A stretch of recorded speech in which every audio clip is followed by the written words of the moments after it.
Isang balitang tila isang dambuhalang kanyon ang sumabog sa gitna ng bansa matapos kumalat ang ulat na ang Korte Suprema ay tuluyan na umanong bumasag sa pader ng katahimikan at inilabas na ang mga nakapapangilabot na ebidensya.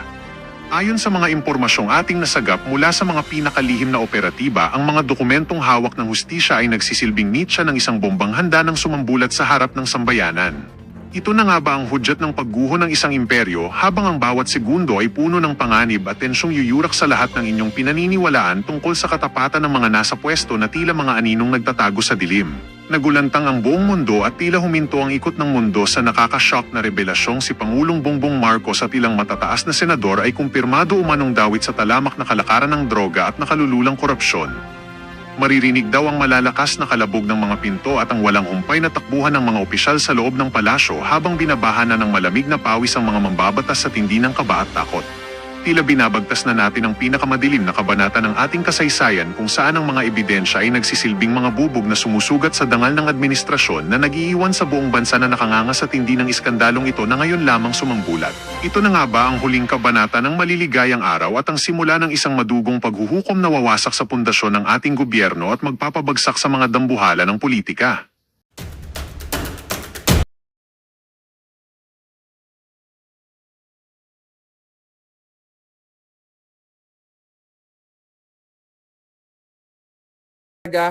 Mag-ingat-ingat tayo. Ingatan ninyo ang inyong mga dignidad, ang inyong mga information. Di ba? Binubusabos na nga kayo eh. So anyway, mga kababayan, tuloy-tuloy pa rin ang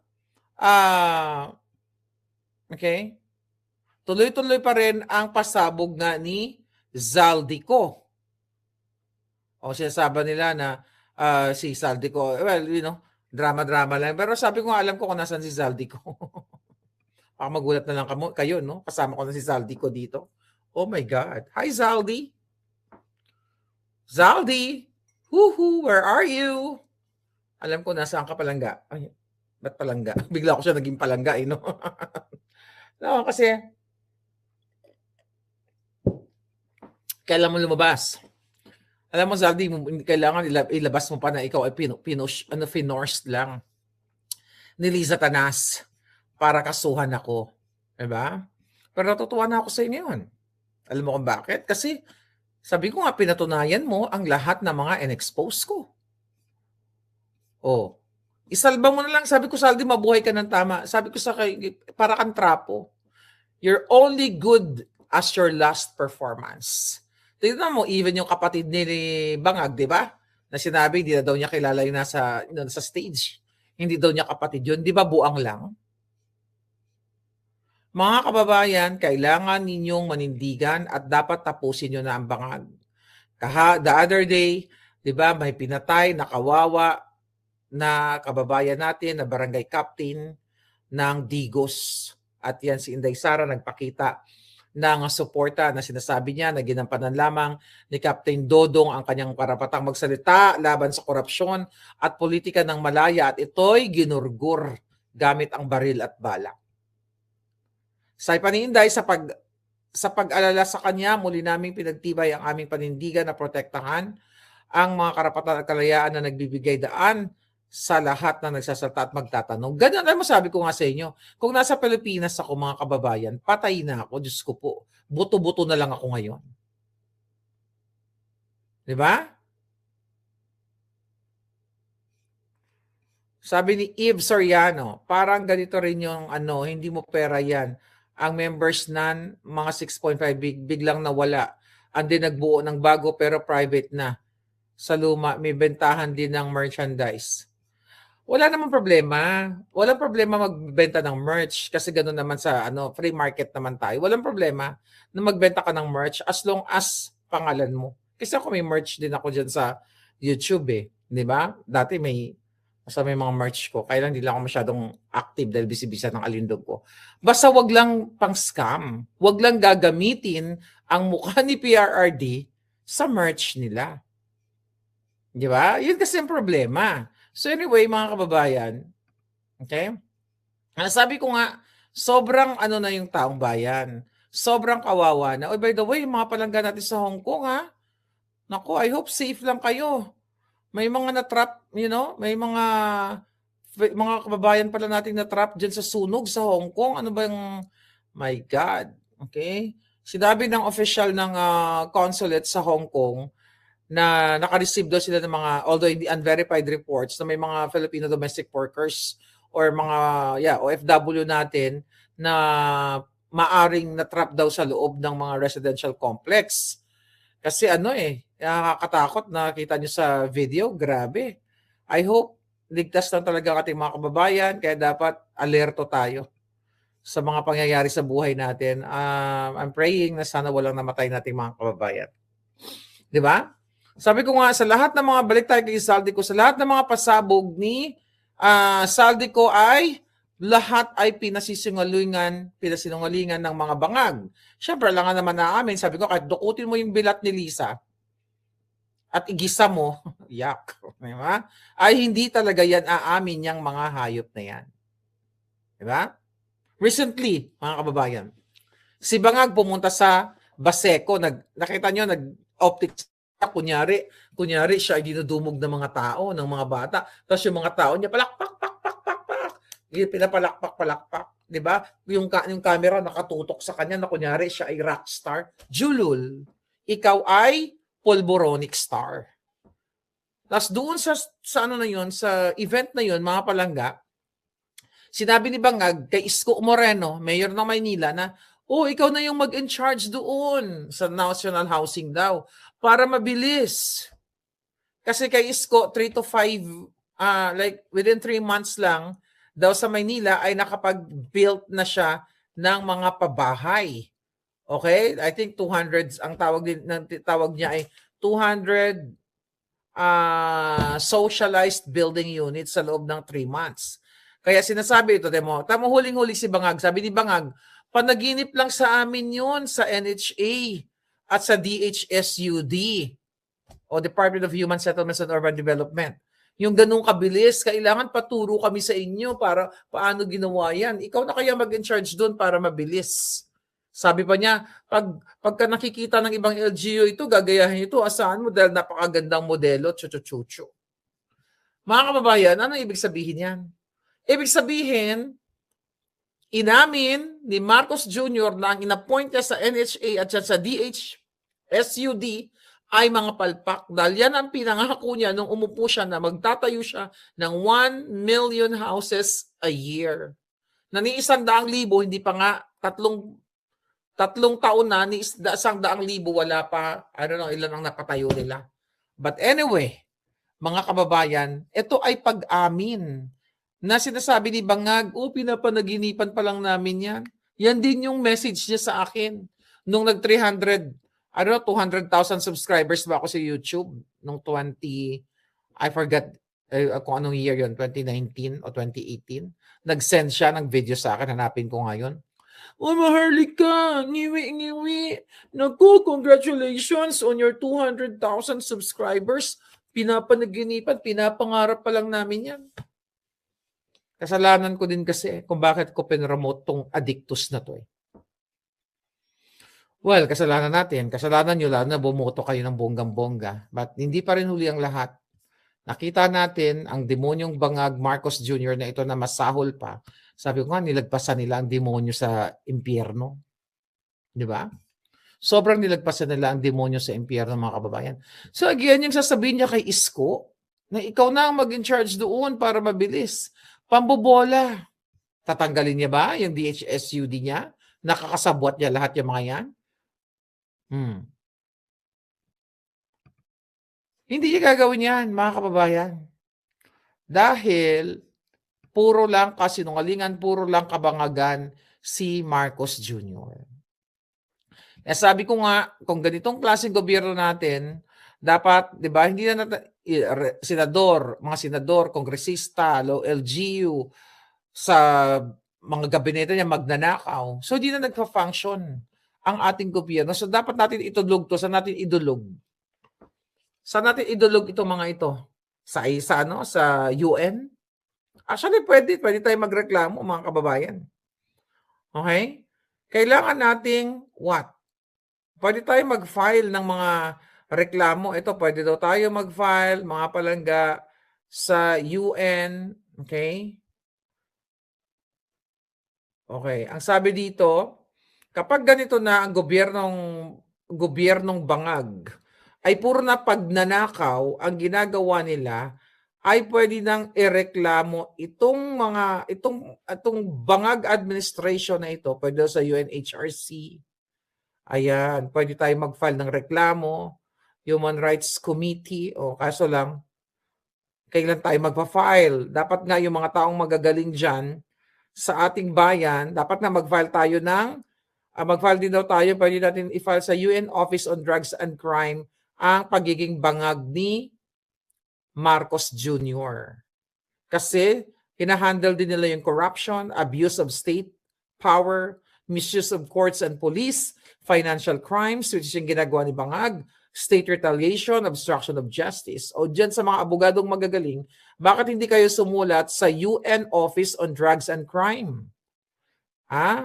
Dahil ito ay pwede nilang panghimasukan dahil nakikita naman nila na sobrang talamak ang pagnanakaw sa ating bayang Pilipinas. Dahil nga a few weeks ago, maybe a month ago, na mismo ang US State Department ang nagsabi na talamak ang pagnanakaw, ang bribery sa ating bayan pagpasok pa lang dyan sa Bureau of Customs.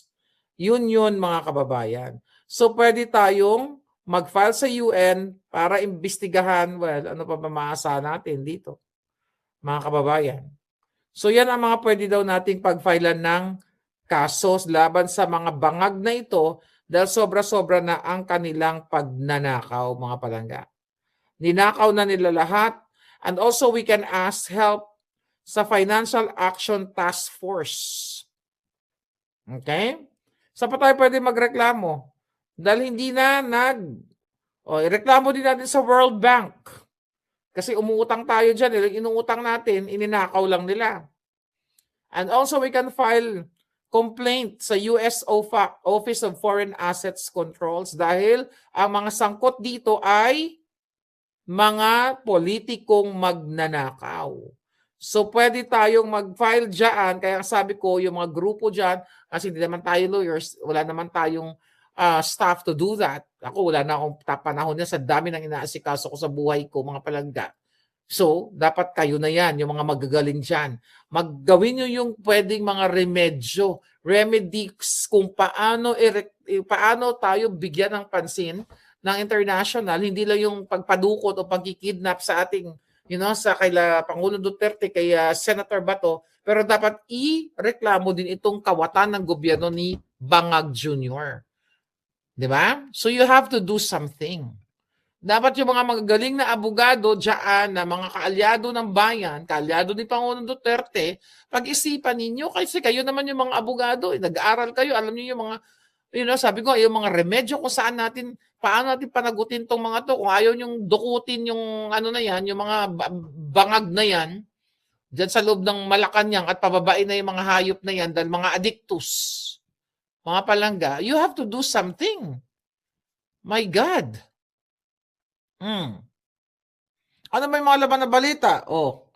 Si Edwin Guardiola, iniimbestigahan na daw ng ICI dahil sa pagpupush ni Batangas Representative Leandro Leviste.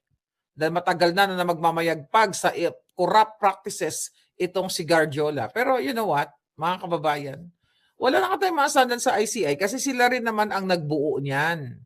So wala naman mangyayari sa atin dahil sila pa rin yan. So kaya nga, you have to do something.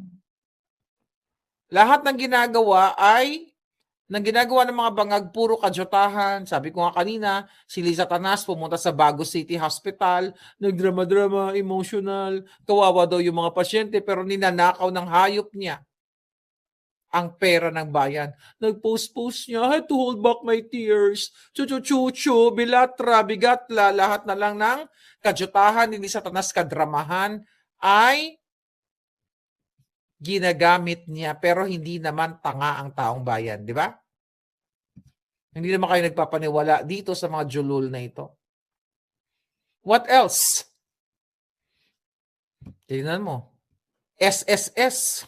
Meron na namang report na talamak ang mga red tape complaints, mga lagay-lagay.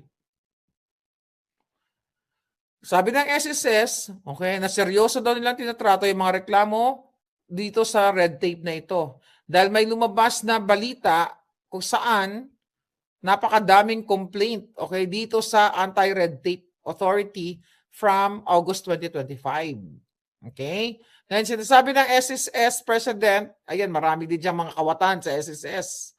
Si Joseph Monteclaro nakipag-ugnayan na raw ang SSS sa ARTA, para i-verify yung mga around 244 na nagreklamo patungkol dito sa red tape na yan. Okay? Mga kababayan, lahat na lang yung sa loans, contributions, yan daw ang mga salary loans, calamity loans. Ano yan? Nagpapadulas? Parang, sige, pabilisin mo yung loan ko, bibigyan ka tao. Let's say 30,000 loan, lalagayan kita ng 2,000, 5,000. Yan ang very third world country. Very bangag country na tayo. So lahat na lang, mga kababayan, pati nga yung nire-remit na contribution, mag-ingat kayo yung mga nagtatrabaho. Tignan ninyo yung mga employer ninyo kung talagang nire-remit ang social security ninyo na, yung SSS ninyo na contribution. Baka pagdanda ninyo, nakanganga kayo, wala pala kayong kakapiranggot na nga lang na social pension. Pagdating ng pagtanda nyo, pag-retire nyo, wala pala kasi hindi kayo naging mapagmatsyag o hindi kayo naging assertive sa inyong mga karapatan. Sabi ko nga, madali na lang ngayon, online na lang ngayon, magtanong kayo or sadyain ninyo sa Social Security para makita ninyo kung talagang kayo ay hinuhulugan. Dahil tignan mo ito, red tape, uso ang pangungurakot, pangdanakaw, pang-uonse dito sa ating mga palanggang mga kababayan. Kahit ano pang palalabasin ng mabangag administration na to na may papakulong sila na mga sangkot dito sa flood control na ito, lahat ito ay kasinungalingan dahil may naglabas na naman sa Digang Bayan. Walang akusado sa flood control issue. Nag-plea ng not guilty para sa graft and corruption. Mayroon pa kaming uhulihin, ganyan-ganyan. Sino to mga to? Okay, mga never heard na pangalan, so wag na natin pansinin muna. So anyway, lahat itong mga investigasyon ng Sandigan Bayan, wala na lahat halos kwenta ito. Dahil nga ito ay magkakasabwat na ng what? Kasabwat silang lahat. Tama ba? Recently, kinlear ng COMELEC si Chis Escudero sa kanyang 30 million na na-receive na campaign money. Diba? Kahapon yata ang balita yun, the other day, hindi ko natakel. Oh, anong ibig sabihin yan? O baka naman nakipag-bargain si Chis Escudero. Bakit biglang ligtas si Chis Escudero? Sige nga. Anong meron? Gusto nilang puruhan yan eh. Oh. Gusto nilang puruhan yan mga palangga. Ano kaya ang naging nila? Ano kaya ang kanilang naging kasunduan? Okay? So sinasabi dito ng COMELEC, okay, through their political finance affairs, tapos na raw yung investigation laban kay Escudero. Okay? At yung sa kontratista na Center Waste, di ba? Doon sa 30 million campaign fund. Sabi ganun dito, batay doon sa resolution, may resolution na walang ebidensya na nakita. Kaya, at wala rin kaso sa paglabag ng Section 95C ng Omnibus Election Code na nagbabawal sa mga kontratista at ang kanilang firms na magbigay ng donasyon para sa eleksyon. O bakit si Senator Marcoleta, yan ang tinatarget ng COMELEC. Ang question natin, mga kababayan, ano kaya ang naging pleadings, ano yung mga naging argumento, kasunduan na inoffer kung bakit si Kilay ay naklaro na. Hindi natin alam kung ano mga naging kasunduan nila doon, mga kababayan. Cleared na raw siya o lusot na siya. Ano kaya siya? Luluhod? Maging aso? Diba? By the way, mga kababayan, baka binlockmail, sabi di Palangga. Biglang na nahimik si Kilay. Baka yun nga, nag-ayos sila. Si Spokes Harry Roque, ngayon sabi ko kanina, nakausap ko, nasa Netherlands pa rin po siya. At kanina, unahan ko na siya. I think okay naman. I think it's safe na sabihin na kanina meeting nga siya sa immigration na ginigit niya na siya ay unfit to fly. So, still, manatili pa rin siya sa Netherlands at nag-enjoy ng Thanksgiving turkey nila, o di ba? Bongga. Sabi ni Wawawon, waiter ulit. Sabi ni Rebecca, yes, something fishy. Ano ang nangyari? True. Kaya sabi ko sa'yo, dapat matanggal na ito mga bangag na ito. Oh. Ngayon, kumusta naman yung nagpakalat ng fake news kay Spoke Sally Roque na siya ay inaresto? 'Di ba? Wala nang iba yan. Yung mga team Dugyot, mga team Bangag, team Ensimada, lahat na, team Alpot, lahat. Saan ka nakakakita na tuwang-tuwa sila sa fake news na si Harry Roque, si Attorney Harry Roque, spokes ng bayan ay naaresto? Nakita nyo ba na si Inday nagsalita na more concerned si Inday Sara kay spokes Harry dahil sa kanyang health? Kasi sabi ko nga, alam ko na nagkaroon ng major surgery si spokes Harry noong October 30th. Kasi supposedly nga pupunta ako doon kung hindi lang ako busy nung time na yon. Ang pumunta lang yung kanyang kapatid. 'Di ba? Kita nyo, si Inday concerned kay spokes Harry Roque, pero yung mga nagpapanggap at sumisip-sip, actually, alam naman ni Inday yan, yung mga nag-o-optics kay Inday, tuwang-tuwa sila sa ginawa ng Bangag administration na pinakansela ang passport ni spokes Harry. Yes, concerned siya kay Harry. Alam ko naman yan. Nag-uusap yan sila Di ba? So, anong klaseng demonyo ito mga nakakala natin, akala nyo kaalyado ninyo? Di ba? Ano daw? Yeah, akala ninyo kaalyado ninyo. Pero, mga palangga, gusto nilang ginagawa ni Marcos Jr. na panggigipit kay Harry Roque. Hindi fugitive si Harry Roque. Dahil sabi pa, ulit-ulit na sinasabi ni Harry, nung umalis siya sa Pilipinas, wala siyang kaso.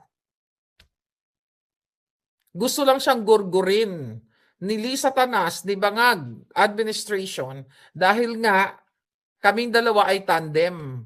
Diyan sa bangag-bangag na yan, sa Polboronic video na inimbitehan ko pa, si Spoke Sari at saka si Attorney Glenn Chong. Kaya kayong mga palangga ko na mga maka-Duterte, wag kayo bastang nagpapalin lang. Okay? Imagine nyo, kukunin yung inyong mga information, natutuwa sila kapag may gusto ni Lisa Tanas na ng bangag na patayin si Harry Roque or dukutin.